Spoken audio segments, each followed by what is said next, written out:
Hey there, listeners. Welcome to Red Hunt, where dive into the thrilling world of relationships through captivating Reddit stories. So grab your headphones, settle in, and let's explore these roller coaster tales together, one intriguing saga at a time. And don't forget to hit that subscribe button for more exciting content. Just do your job, stop acting like you're important. This is a long story about my experience working in the insurance industry. I had a boss named Alice who was very ambitious and had managed to score a promotion to manager, despite not having the required qualifications. To make our team function, Alice picked the two most ambitious people from each team and made them do her job without any promotion or pay increase. I was one of these people. After a year, I brought up the unnatural structure of our team during a meeting with our senior manager. They agreed that it should be reverted to the proper structure and posted internal job openings for two team-led positions. However, Alice retaliated against me for going over her head and gave the position I had been doing to someone else. The person she chose, Jane, was not qualified for the role and struggled with basic tasks. I refused to babysit her and only focused on my own job. As a result, our team's performance declined significantly, with increased complaints and mistakes. Alice was too busy advancing her career to notice the issues. Eventually, an internal audit revealed the extent of the problems. Our team's poor performance justified a pilot outsourcing program, which led to the closure of our teams and the outsourcing of our work to India. When I accepted a position at another company and was planning to give notice, we were informed about the closure and that we would be training our replacements in India. After the closure, Alice was not offered another position. The entire department was eventually shuttered. It's likely that the outcome was inevitable, but Alice could have potentially delayed it if she had cared more. Wow, what a mess! It's crazy to think Alice basically made the two most ambitious people in each team do her job without actually promoting them. And then she goes and gives the official team-led position to someone else, just out of spite? Talk about karma. It's no wonder the team crashed and burned with Jane in charge, but I can't believe Alice was completely clueless about it. In the end, it looks like her lack of attention caused the entire department to be outsourced. She really shot herself in the foot there. Am I the antagonist for upstaging my niece's Halloween costume and betraying my sister? My 29-year-old sister Anne has always been the favorite in our family. Our parents showed more interest in her cheer competitions while disregarding my academic achievements. After high school, Anne met my now brother-in-law, and they had my 7-year-old niece. Anne spoils my niece by giving her everything she wants, which has made her entitled and mean-spirited. She throws tantrums if she doesn't get her way, and Anne and brother-in-law always give in. Anne also makes passive-aggressive comments about my lack of a husband, and my niece has started imitating her behavior. Our friend, Joe, hosts a Halloween party every year for adults. However, Anne always insists on bringing my niece and creating a family costume. Despite our discomfort, no one speaks up because Anne is sensitive. The worst part is that she includes me in the costume but chooses outfits that make me look bad. I believe Anne is jealous because she used to be considered the attractive one, but she gained weight after having my niece. One year, they all dressed up as Scooby-Doo characters, and I was assigned the unflattering role of the minor 49er. Last September, they were discussing SpongeBob Halloween costumes, as my niece is a big fan. My niece suggested that I should dress up as Squidward because I am skinny and grumpy. They laughed and agreed on their character choices. My niece would be SpongeBob, Anne would be Sandy Cheeks, my brother-in-law would be Patrick, and I would be Squidward. I came up with a plan. I acted delighted when Anne dropped off my costume, which was a green onesie she had sewed, and my brother-in-law's oversized tan polo shirt. Meanwhile, Anne's Sandy costume was a tight white bodysuit and squirrel ears. Unbeknownst to them, I prepared my own costume. I wore a white crop top, brown booty shorts, thigh-high stockings, and high-heel Mary Janes. I did my makeup using SpongeBob's yellow color scheme. As a playful joke, I drew a heart tattoo on my arm with the word SpongeBoob inside. On the day of the party, I arrived wearing my costume. My niece started screaming and crying, claiming I had stolen her costume. Anne yelled at me, saying I had traumatized my niece, and they stormed out of the party. After they left, my costume received positive attention, with many people complimenting me on its creativity and humor. While I typically don't dress in a sexy manner, I must admit it felt good. The next morning, I woke up to missed calls from my parents and our family friend, Kevin, who were furious that I had upstaged my niece. I calmly explained that Anne needed to experience what she had been doing to me, and my niece needed a wake-up call to prevent her from becoming a spoiled narcissist.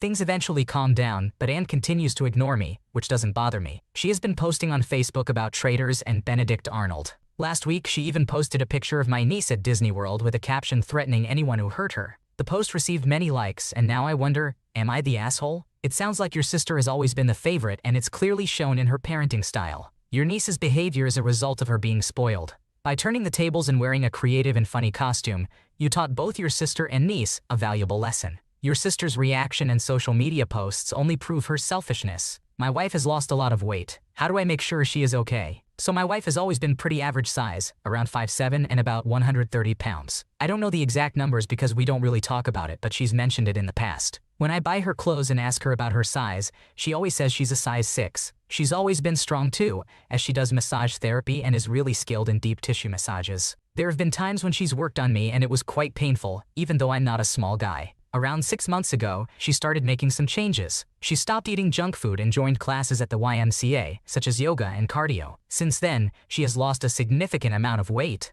I'm not exactly sure how much because whenever I ask, she always responds with "I don't know. I don't care to weigh myself," so I drop the topic. But if I had to guess, I'd say she has lost at least 20-25 pounds, if not more. She seems healthy in terms of energy and her skin has improved, but I have noticed some other things. Recently, while doing laundry, which I do frequently, I realized her jeans are now only size 02. When she does massages, she has to handle her own sheets, and the other day I heard her struggling to carry the bag of laundry up the stairs. Yes, it's a large bag, but this is something I've never noticed before during our years together. I asked her if she was okay with that, and she simply responded by saying she needs a strong man to help her out and started flirting and getting intimate with me. Is she changing the subject? This brings me to my next point. Without going into too much detail, her appearance without clothes has completely changed. She used to have curves, etc., but now she looks more like a ballerina. She claims to feel great, but during our recent intimate moment, I picked her up and it felt like nothing. Another major change I noticed is when she worked on me for a massage last week. The deep pressure she used to apply was gone, and it was clear that she was struggling. However, whenever I bring it up, she becomes defensive and tells me that she feels better than ever, and that I should be happy for her, which I am. I'm just worried and unsure about what to do. The final straw came when our dog, who always walks underneath our legs and nudges her head up, actually lifted my wife off the ground last night. My wife laughed about it thinking it was funny, but I was genuinely alarmed. Our dog is part Mastiff, we think, and weighs around 85-90 pounds, but this has never happened before. I simply don't know how to approach her. Every time I've tried, she shuts down the conversation. I know she still gets her period and eats meals with me, just without junk food. She's never been a big eater, and her portions haven't changed, but now I'm the only one having snacks afterward. I can't blame her for wanting to be healthy, but I just want to ensure that she's okay. Hey, it sounds like your wife has undergone some significant changes recently, and you're understandably worried about her. It's important to approach the topic with empathy and concern rather than accusations. Maybe try having an open and honest conversation about your observations and express your genuine care for her well-being. Communication and support are key in times like these. Am I the antagonist for trying to show my house guest how it feels when she's constantly whale-tailing? Okay, so I'm a stay-at-home mom, 36 years old. We thought it would be a nice experience to host an exchange student, so a person from Argentina has been staying with us. For the most part, things have gone great. She's in her second year at a university nearby, and so she usually gets back from classes around the time my sons get home from school, and we'll have dinner together, maybe do some sightseeing on the weekends. There's just one problem. One very awkward problem. For whatever reason, she doesn't seem to wear pants that fit her. That's the polite way of saying that her thong underwear is always hanging out. I'm talking like Manny Santos levels of whale tail going on. I had no idea that it was back in trend. I had thought I had left those treacherous days behind me, but apparently it's back with a vengeance. And just to be clear, I don't mean that her underwear is visible every once in a while when she bends over. I mean that her thong is right there every time we get dinner in a restaurant or go golfing or meet friends. This puts me in a pretty awkward position. She's 18 years old and she's not my child, and it's against my general moral compass to tell other adults how to dress. However, I'm awfully tired of looking at a random person's bum floss in my own home. I did try talking with her about it, but she brushes it off as if it was just an accident. 10 to 15 minutes later, I see her casually lift the band of her underwear so that it's back to being above her pants. So, here's what I did about it. I needed to go run some errands and give her a ride to the post office. Only as soon as we arrived at the grocery store, her eyes went wide when I stepped out of the car. In the back of my drawer, I had found the loudest, most bedazzled thong that I owned, and was wearing it proudly several inches above my own pants. I knew that the best way to make it uncool would be to adopt it myself. I could see her dying inside, but I pretended not to notice and told her how seeing her thong made me remember back to the 90s, how it was so cute. And I was inspired to try it again, how fun it would be to whale tail together, etc. Needless to say, she didn't say very much for the rest of the evening. If her thong wasn't out of her pants, I would act touty and tell her that it would be fun if we were matching. Since then, she's been really standoffish with me, to the point that other family members have noticed. Nobody but me knows about my little prank. It's making me start to wonder if perhaps it was too far. So, am I the asshole? It sounds like you handled a delicate situation in a lighthearted way. You tried talking to her about it, but she dismissed your concerns, so you came up with a clever way to make her realize how uncomfortable it can be. It's understandable that she might be a bit standoffish now, but hopefully, she'll learn from this experience and start dressing more appropriately. Mutual friend told my girlfriend that he loves her, and I might have screwed up everything afterward. I've known Dave since high school, and we've been part of the same friend group for about 10 years now. I started dating my girlfriend about 2 years ago, and she became friends with Dave and our other friends around the same time. She and Dave got along well, and I never had any concerns about that. They even hung out alone together in the past, although not frequently. I'm not entirely sure how it happened,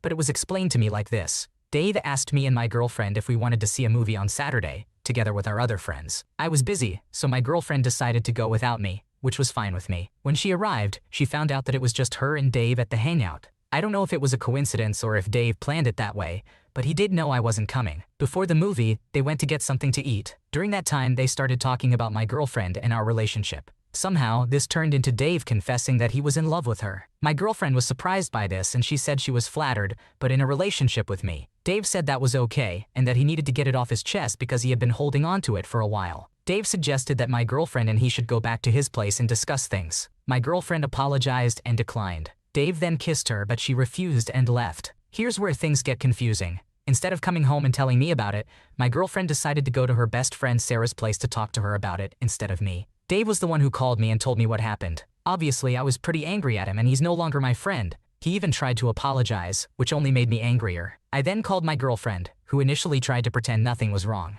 When I asked about the hangout, she mentioned that me, Sarah, and Dave had a good time. But I knew that Sarah didn't go. When I told her that Dave contacted me, she broke down and told me what happened. There are a couple of issues. Dave claims that he kissed her, but my girlfriend said that didn't happen. Also, my girlfriend feels like she may have led Dave on a little bit. I'm not proud to admit this, but I said some hurtful things to my girlfriend after that. The fact that I had to hear about it from Dave instead of her, and that she went to her best friend instead of talking to me really bothered me, and my stress got the better of me. I told her she should have come home or texted me immediately, and I asked if she planned on hiding it from me if Dave hadn't told me. Then I hung up on her. She didn't come home last night, so I assumed she stayed at Sarah's place. I know it's not her fault that this happened, and I regret what I said. This morning, I texted my girlfriend an apology similar to what I said above.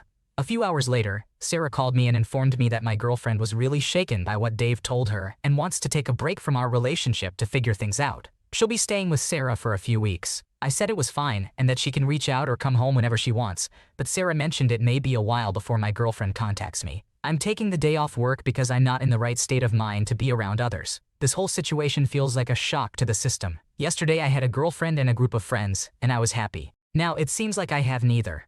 Did I react poorly here? And does the idea of taking a break make sense? Should I go to Sarah's place and talk to my girlfriend, or should I give her space? I think discussing it would be best, but Sarah made it clear that my girlfriend doesn't want to talk to me right now. However, I'm still confused why she didn't want to talk to me about it in the first place. Man, that's a tough situation. It's understandable that you're feeling upset and confused right now. I think it's important to give your girlfriend some space to process everything, even though it sucks. Going to Sarah's place to talk might not be the best idea at the moment if your girlfriend has made it clear she doesn't want to talk. Hopefully, with time, you two can have a conversation and work things out. Hang in there, dude. Am I the antagonist for holding my wife to the same standards she holds me to? I have an issue with double standards and hypocrisy. My wife, 34, tends to get jealous easily, although I understand that it stems from her past relationships and I don't blame her for it. Let me give you a couple of examples. During the COVID pandemic, I had a temporary job at a grocery store to make ends meet while I searched for a better job. I became friends with a female coworker who was about 5-6 years younger than me. We got along well, but I had no romantic interest in her since I'm happily married and strongly oppose cheating.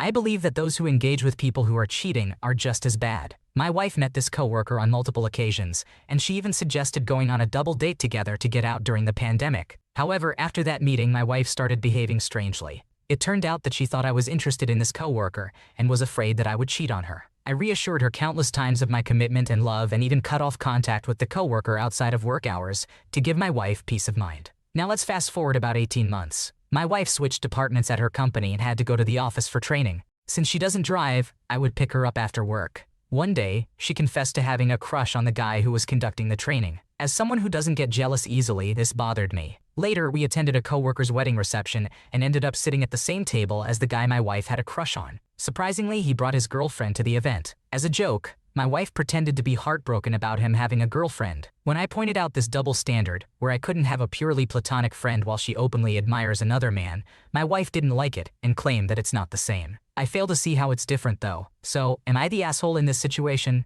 It's important to prioritize your own well-being and happiness in a relationship. You have valid concerns about the VA house and feeling isolated there. Communication and compromise are key in any relationship, so it's worth discussing alternatives like splitting time or finding a new place that suits both of your needs. Thanks for watching. When you subscribe, make sure to hit the bell to turn on notifications so you never miss a video. To finish listening to all the stories, check out the playlist in the description.